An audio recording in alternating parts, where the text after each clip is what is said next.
মঙ্গলবার রাজধানী ঢাকাতে প্রচণ্ড ঝড় এবং বৃষ্টি একই সাথে হয়েছে এবং সেটা কয়েক ঘন্টা হয়েছে। আমরা জানতে পেরেছি যে ঢাকার বেশ কয়েকটি রাস্তা কিন্তু কিছুক্ষণের জন্য হলেও রাস্তায় পানি আটকে মানুষের চলাচল বিঘ্নিত হয়েছে। আপনারা জানেন যে দৌলতদিয়াতে একটা মর্মান্তিক দুর্ঘটনা ঘটেছে। বাস ফেরিতে উঠতে গিয়ে রেলিং ব্রেক করে অর্থাৎ কন্ট্রোল হারিয়ে কিন্তু সেটি পানিতে পড়ে যায়, পদ্মায় পড়ে যায়। আমরা জানতে পেরেছি সেই যে বাস সেখানে প্রায় ৪০ জনের অধিক যাত্রী ছিল।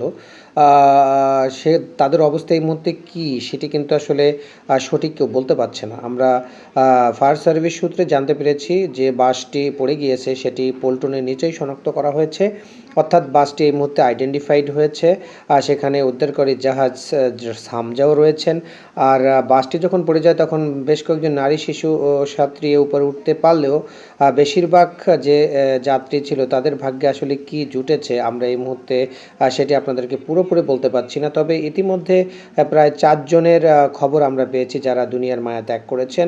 অর্থাৎ এই দুর্ঘটনাটি ঘটেছে কিন্তু বিকাল নাগাদ। সন্ধ্যার দিকে প্রচণ্ড কালবৈশাখী ঝড় বৃষ্টির কারণে কিন্তু উদ্ধার কাজ ব্যাহত হয়েছে বলে আমরা জানতে পেরেছি এবং পাশাপাশি কিন্তু রাজধানীতেও প্রচুর পরিমাণে বৃষ্টিতে কিন্তু ভোগান্তি হয়েছে। আপনারা জানেন যে ঈদ শেষ হয়েছে, মানুষ কিন্তু এখনও রাজধানীতে ফিরছে।